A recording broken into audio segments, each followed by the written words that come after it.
Maaf, ada sedikit. Oke.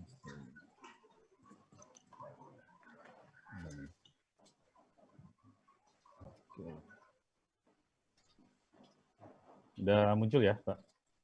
Ya, sudah Bu. Ya, sudah Pak. Silakan Pak. Bismillahirrahmanirrahim. Assalamualaikum warahmatullahi wabarakatuh. Rekan-rekan, Bapak dan Ibu yang kami hormati, khususnya Ibu Maslina dan juga Pak Habiono selaku penyelenggara kegiatan acara webinar hari ini, juga para narasumber Pak Samsul, Pak Yan. Puji syukur kami ucapkan terima kasih banyak bahwa kami dari SK Migas diberikan kepercayaan untuk ikut terlibat dalam kegiatan webinar siang hari ini. Mungkin kalau dari materi yang akan kami sampaikan dari SK Migas akan lebih kepada konteks kepada tatanan operasional dan juga implementasi di lapangan serta situasi yang ada di terkait dengan aspek keamanan dan juga K3 di operasi hulu migas Kaltim. Untuk detail metode terus teorikal segala itu nanti kita akan coba dengarkan dari para narasumber. Yang mudah-mudahan apa yang kami sampaikan ini bisa menjadi landasan untuk bahan diskusi dan juga menambah wawasan bagi rekan-rekan semuanya. Mungkin saya nanti tidak akan terlalu banyak detail ininya penyampaian materinya, lebih banyak ke general. Nanti kita akan coba lebih perdalam lagi dalam konteks diskusi. Jadi pada kesempatan siang hari ini kami coba ingin menyampaikan mengenai overview mengenai karakteristik dan tantangan dari sisi aspek keamanan dan juga keselamatan dan kesehatan di operasi hulu migas yang ada di Kalimantan Timur ini. Jadi sebagai agenda hanya 3 poin saja yang agenda yang ingin kami sampaikan. Pertama mengenai sekilas mengenai kegiatan hulu migas yang ada di Kaltim seperti apa, baik dari sisi wilayah kerja, kegiatan operasi maupun juga aktivitas liftingnya. Kemudian kita akan coba lihat dari aktivitas yang ada tersebut, apa sih sebenarnya yang menjadi tantangan dalam pengelolaan aspek di keamanan dan juga keselamatan dan kesehatan di operasi hulu migas. Serta mungkin sedikit kami singgung mengenai mekanisme pengelolaan keamanan dan K3 operasi hulu migas. Dan nanti ini menjadi dasar untuk detail pembahasan di materi narasumber berikutnya dan juga sebagai dasar untuk melakukan diskusi. Saya langsung saja. Jadi untuk Kaltim ini kita ketahui memang Kaltim seperti kita sudah terkenal bahwa Kaltim adalah lumbung energi ya, sudah terkenal di mana-mana.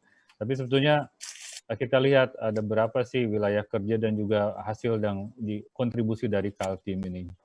Sampai dengan semester pertama ini tercatat ada 37 wilayah kerja migas yang ada di Provinsi Kaltim, khusus Kaltim ya, dari total 192 wilayah kerja migas di seluruh nasional, di mana 13 diantaranya tahapannya sudah melakukan tahapan eksploitasi, tapi sebetulnya hanya 11 yang berproduksi, berkontribusi dalam menghasilkan lifting minyak dan gas bumi ini. Yang lain masih dalam tahap eksplorasi dan juga ada memang beberapa kegiatan yang kurang dalam aktivitas kegiatan eksplorasinya kurang mendapatkan hasil yang diinginkan dari sisi aspek keekonomian sehingga pada saat ini sedang mengajukan tahap terminasi. Kalau kita lihat di peta wilayah kerja lebih banyak didominasi aktivitas di offshore dan sebagian di pesisir, serta ya sebagian kecil di darat. Nah ini juga tentunya akan menjadi dasar concern terhadap karakteristik keselamatan dan keamanan yang ada di wilayah kerja migas ini, aktivitas migas hulu migas ini seperti apa? Tentunya ini menjadi salah satu rujukan juga, landasan juga. Dari sisi lifting atau minyak yang dihasilkan, migas yang dihasilkan, Jadi sampai dengan semester 1 ini Kaltim berkontribusi untuk minyaknya 63.000 barrel oil per day dari dibandingkan dengan nasional 713.000. Jadi kurang lebih 9% saja kalau minyak ya liquid di tahun 2020 ini sampai dengan semester 1 ini. Kalau kita lihat bandingkan dengan semester tahun sebelumnya 10% kontribusi dari secara nasional, bahkan di beberapa tahun ke belakang malah sebenarnya lebih besar lagi. Tapi memang untuk liquid ini minyak dan kondensat ini kisarannya masih di sekitar belasan persen dari kontribusi nasional. Karena memang kontributor terbesar untuk minyak dan kondensat ini ada di Sumatera dan saat ini ada di Jawa, di Cepu. Nah, untuk gas bumi kontributornya lebih banyak nih. Ada 22% atau kalau dikonversi sekitar 1.200.000 mmscf per day. Sekitar di tahun sebelumnya, di 2019, kontribusinya malah lebih besar. Berikut juga di tahun sebelumnya, 30%, bahkan lebih di sebelum-sebelumnya. Nah, kalau kita lihat sebetulnya siapa saja sih kontributor terbesar di ini? Yang ada untuk minyak, ini PHM masih di urutan pertama, kemudian disusul PHKT dan PHSS. Jadi PHI Group. Ya, alhamdulillah sekarang sejak pengelolaan ke Pertamina, jadi produksi nasional ini didominasi oleh Pertamina.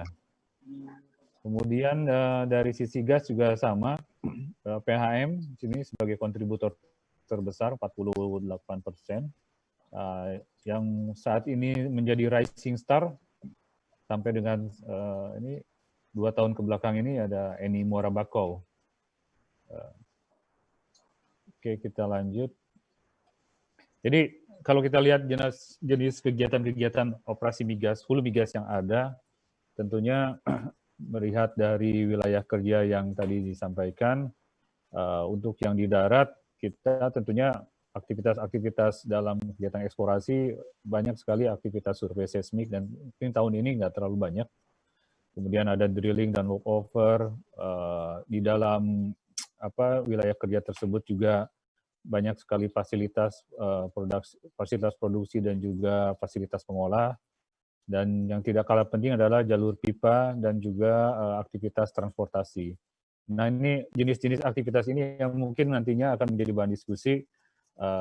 Resiko keamanan dan juga keselamatan yang ada nanti sehubungan dengan kegiatan operasi ini bakal seperti apa. Kurang lebih sama, hanya saja memang di situ ada ada fasilitas floating, ada platform dan yang lain-lain. Saya pikirnya ini sebagai gambaran saja. Nah, di tahun ini jumlah aktivitas memang relatif menurun dibandingkan tahun-tahun sebelumnya ya. Dari sisi harga nanti kita bicara di belakang pengaruh terhadap harga seperti apa, sehingga aktivitas kegiatan hulu migas yang saat ini memang relatif lebih turun dibandingkan tahun-tahun sebelumnya. Mungkin saya mohon maaf tidak menampilkan aktivitas sebelumnya, tapi nanti bisa kita diskusikan. Namun yang jelas aktivitas yang kita lihat di sini lebih banyak didominasi oleh aktivitas kegiatan perusahaan-perusahaan migas yang memang melakukan eksploitasi, baik dalam konteks workover, well service, maupun sumur pengembangan, serta ada sumur eksplorasi di wilayah kerja yang sudah eksploitasi.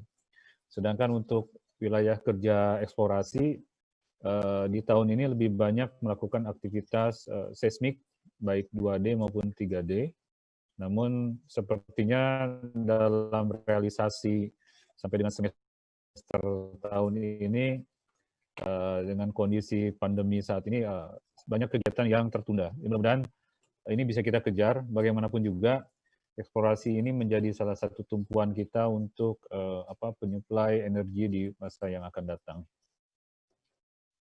Nah, berangkat dari wilayah kerja terus jenis aktivitas, baru kita akan coba lihat sebetulnya tantangan dalam pengelolaan di aspek keamanan maupun juga keselamatan dan kesehatan ada seperti apa gitu. Untuk di saya pilih dulu keamanan karena mungkin prinsip saya kalau tidak aman kita tidak bisa beraktivitas. Kalau mulai beraktivitas baru kita lihat apakah aktivitas itu selamat atau sehat. Nah, jadi faktor keamanan mungkin mohon maaf saya agak dulukan ke depan dibandingkan di judul webinar ini. Nah, di sisi aspek keamanan terus ada beberapa aspek mungkin yang berpengaruh terhadap isu keamanan yang berkembang di operasi hulu migas. Dari sisi kebijakan manajemen internal, di internal terus terang memang sampai dengan saat ini image keamanan atau pengamanan itu masih menganggap sebagai security ini hanya sebagai alat pengaman untuk kegiatan kegiatan operasi, bukan sebagai investasi yang mendukung kegiatan menjamin kelangsungan operasi hulu migas ke depan. Jadi masih banyak memang di manajemen perusahaan-perusahaan migas yang dalam tahap kecuali mungkin perusahaan migas yang sudah established seperti PHM dan PHKT serta yang lainnya, yang memang dari sisi tingkat kedewasaan dari perusahaan itu sudah lebih mature dan juga kebanyakan perusahaan-perusahaan yang beralih dari eks luar kemarin itu memang mengadop suatu sistem mekanisme pengamanan yang cukup bagus dan saya pikir ini memang diimplementasikan sampai dengan saat ini. Jadi anggapan bahwa keamanan itu adalah cukup menyimpan satpam di depan atau menggandeng pihak aparat ini sebetulnya masih menjadi pola pikir yang perlu kami edukasi lah. Belum sebagian saja yang memang menyentuh pendekatan dari sisi investasi dalam bentuk menjalin hubungan yang baik di komunitas di sekitar, di mana hal tersebut sebetulnya mendukung terhadap kondusivitas lingkungan sekitar yang ujung-ujungnya adalah menciptakan rasa aman dan juga keamanan di wilayah operasi. Selain itu juga tentunya dari sisi internal personil sendiri baik dari maupun mitra kerja mengenai integritas dan tools sebagai yang menjadi acuan dalam beraktivitas dalam bentuk standar operation procedure. Nah, di sisi eksternal sendiri untuk di Kaltim isu-isu yang banyak berkembang, pencurian masih banyak, walaupun personil pengamanan banyak, kerjasama dengan pihak kepolisian sudah kita kembangkan, tetap saja aktivitas pencurian, baik yang di onshore maupun di offshore, terutama di platform-platform yang unmanned, itu masih banyak. Bahkan terindikasi ada juga sindikat yang mencuri barang-barang yang sebetulnya dari sisi nilai tidak terlalu besar ya, kabel, terus alat ukur. Dari sisi nilai mungkin kecil, tapi dari sisi dampak dengan adanya aktivitas pencurian tersebut menyebabkan fasilitas produksi bisa berhenti, aktivitas produksi bisa berhenti dan ujung-ujungnya adalah kerugian negara. Kami memang saat ini sedang mencoba untuk lebih mengedukasi ke pihak kepolisian bagaimana treatment terhadap pencurian-pencurian barang-barang yang ujung-ujungnya adalah sangat signifikan bagi kegiatan operasi. Jadi kami meminta agar penindakan itu tidak ditindak sebagai tindak pidana ringan, tapi tindak pidana yang mempunyai hukuman yang lebih besar lagi. Di sisi lain, khususnya mungkin untuk kegiatan-kegiatan yang berada di darat, baik di jalur pipa maupun juga lahan di fasilitas-fasilitas lainnya, masih banyak kegiatan penjarahan atau penguasaan lahan yang ada di aset-aset BUMN kita, aset tanah yang sudah diserahkan kepada pemerintah. Sebagai informasi bahwa semua fasilitas maupun bahan-bahan peralatan yang dibeli dari kegiatan hulu migas ini tercatat sebagai barang milik negara. baik berbentuk tanah maupun barang, dan semuanya nanti dicatat atas nama Kementerian Keuangan. Dan oleh karenanya berbeda halnya dengan kegiatan pertambangan, di mana penguasaan bahan atau materi material dan juga lahan itu tercatat atas nama swasta atau perusahaan tertentu. Nanti kita akan bicara lebih lanjut lagi mengenai encroachment dan juga isu yang ada di Kaltim seperti apa.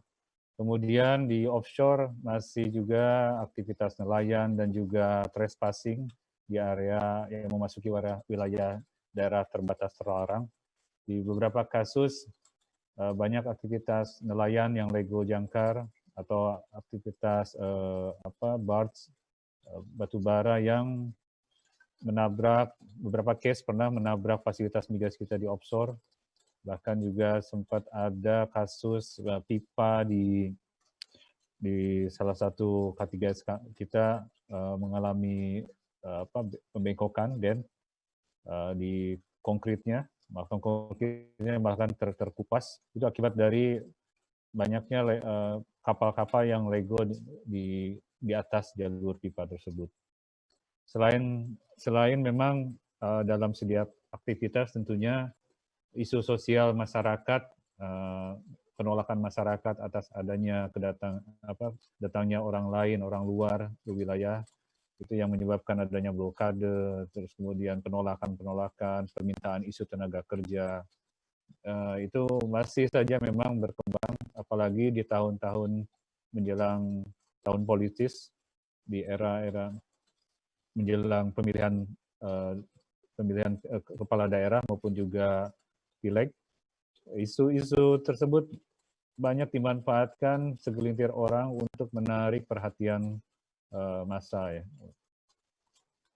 Yang terakhir memang berkembang sebelumnya illegal tapping, illegal refinery itu di Kaltim ini bisa dibilang minim. Namun dengan adanya temuan di akhir tahun kemarin di wilayah kerja Pertamina di Sanga-Sanga, kita melihat ada aktivitas pencurian minyak dan kemudian diolah untuk kebutuhan suatu industri tertentu di wilayah Samarinda, dan ini menjadi satu kasus dan isu baru. Ini kurang lebih gambarannya. Ada beberapa case di sini, liputan dari media mengenai aktivitas illegal tapping di akhir tahun kemarin. Alhamdulillah sekarang agak meredah seiring dengan adanya penindakan tegas dari pihak kepolisian. Tapi memang PR kami di sini terutama SKK Migas masih banyak untuk tetap memantau aktivitas dan risiko-risiko dari sisi keamanan. Ini beberapa contoh adanya aktivitas nelayan mendekati fasilitas migas, sedang drilling, drill ship,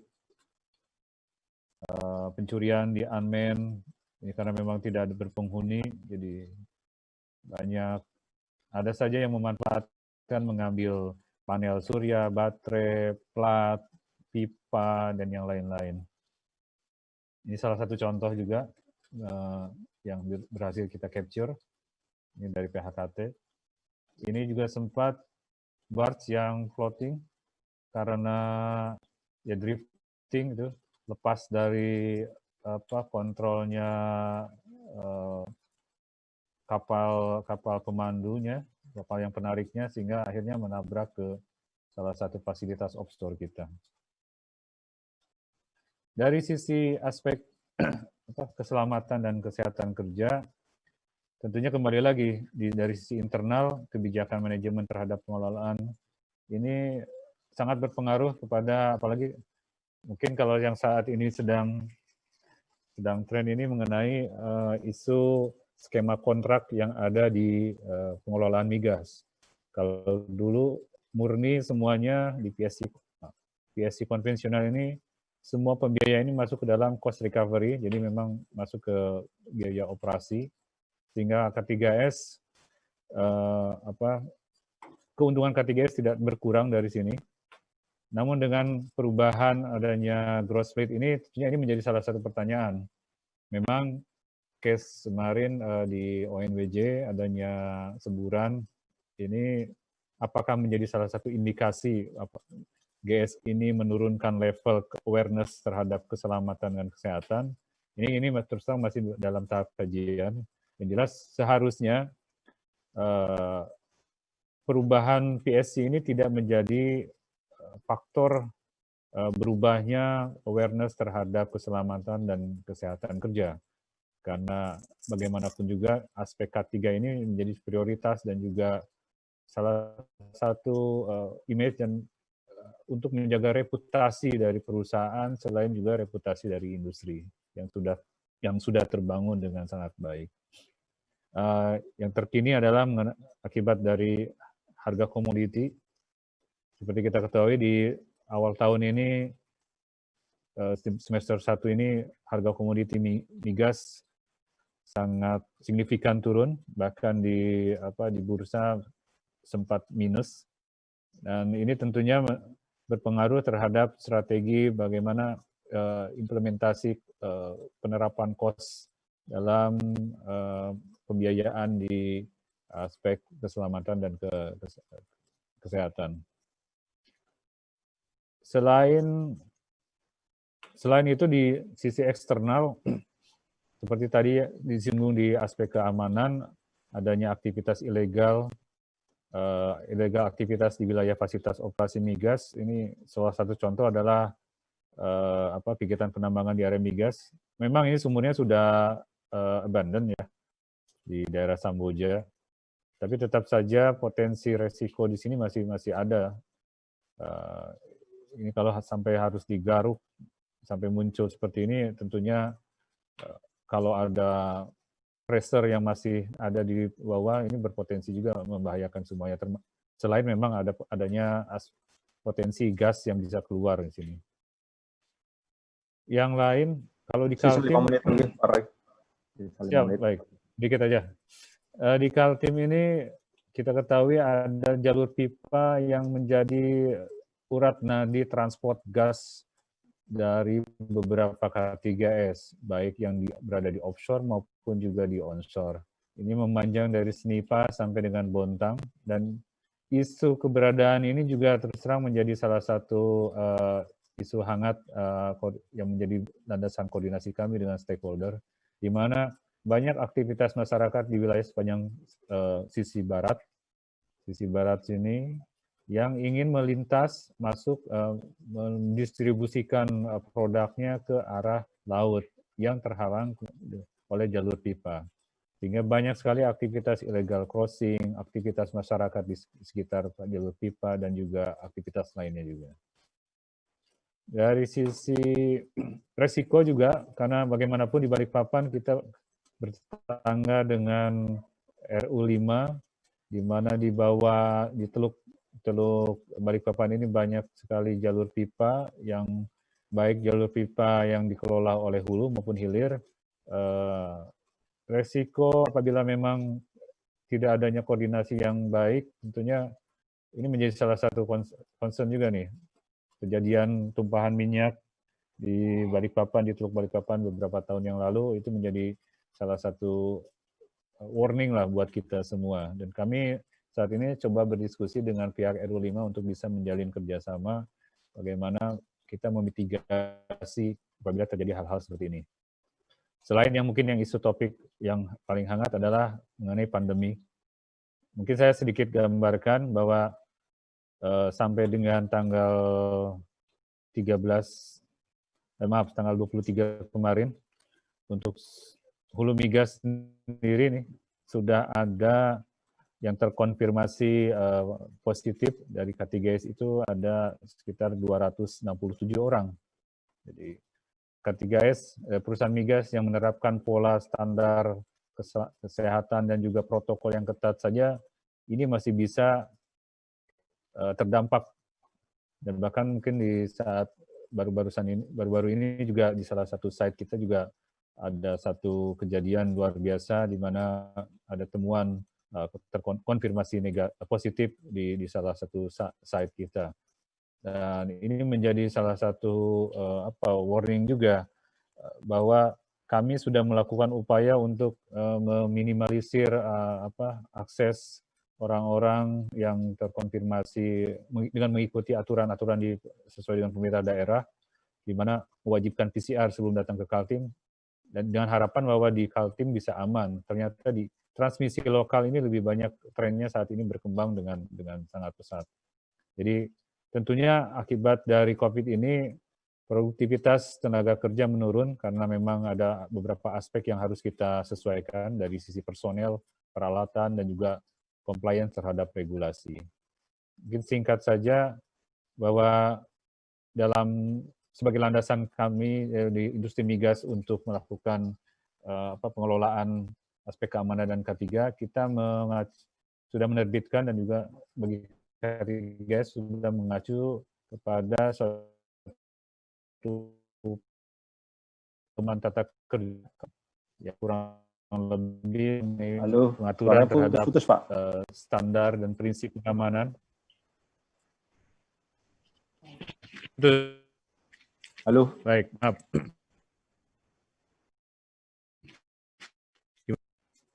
Jelas sekarang, Pak? Halo. Lanjut, Pak, lanjut. Lanjut, Pak, lanjut aja, Pak, lanjut. Jelas. Ya. Baik. Jadi kurang lebih ada 2 pedoman yang bisa kita anut di industri hulu migas mengenai terkait dengan PTK yang jelas menjadi acuan bagi rekan-rekan K3S dalam melakukan kegiatan operasi. Tadi mungkin detail kupasannya akan detail pada saat diskusi. Termasuk juga kami menjalin beberapa kerjasama dengan instansi lain seperti PK untuk pengamanan dengan Angkatan Laut maupun juga dengan kepolisian untuk pengelolaan kesehatan untuk K3 kami telah menerapkan dan berlakukan pedoman tata kerja 005 mengenai pengelolaan kesehatan, keselamatan, dan lindungan lingkungan di kegiatan usaha hulu migas. Saya pikir itu sebagai bahan diskusi yang sebagai sharing dari kami SKK Migas, mudah-mudahan bermanfaat dan bisa menambah wawasan bagi rekan-rekan semuanya. Dan mohon maaf apabila banyak hal yang kurang bisa kami sampaikan dengan baik. Mungkin itu saja. Terima kasih. Assalamualaikum warahmatullahi wabarakatuh. Waalaikumsalam.